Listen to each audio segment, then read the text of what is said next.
రోజు సిద్దిపేట లాల్ కమాన్ దగ్గర Naresh cloth showroom ఏదైతే ఉందో అక్కడ జరిగినటువంటి దుర్ఘటన చాలా బాధాకరమైనటువంటి విషయం. ఈ రోజు హిందువుల దుకాణాలను హిందువులను టార్గెట్ చేసుకుంటూ ఈరోజు దాడులు చేస్తా ఉన్నారు ముస్లింలు.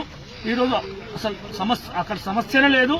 చిన్నగా ఫోన్ పేలో ఇంకా అమౌంట్ రాలేదు, మెసేజ్ రాలేదు అని అడిగినందుకు ఆయనకు తెలియలేదా అది అని చెప్పేసి మాట్లాడి అతనిపైనే దాడి చేసి ఇంకో కొంతమందిని ఫోన్లు చేసి పిలిపించి 15-20 మంది గూండాలను తీసుకొని వచ్చి విచక్షణ రహితంగా కొట్టి గాయపరిచి ఈరోజు నానా బీభత్సం సృష్టించడం జరిగింది. నిన్న కూడా కాలకుంట కాలనీలో సేమ్ పరిస్థితి జరిగింది. గత 15 రోజుల కింద అరటిపండ్ల బండి దగ్గర ఇదే విధంగా జరిగింది. ఈ అఘాయిత్యాలకు అడ్డు అదుపు లేకుండా పోతుంది. కాబట్టి మేము దీన్ని ఖండిస్తా ఉన్నాం, తీవ్రంగా హెచ్చరిస్తా ఉన్నాం.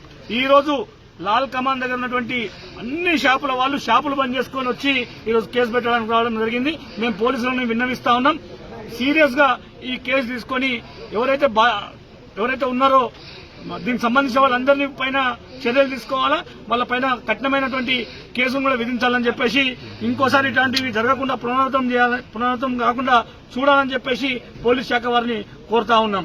ఒకవేళ ఇంకా మీదట ఎప్పుడు జరిగినా హిందువుల యొక్క సంఘటిత శక్తి ఏందో సిద్దిపేటలో చూపిస్తామని చెప్పేసి కూడా ఈ సందర్భంగా తెలియజేస్తా ఉన్నాం.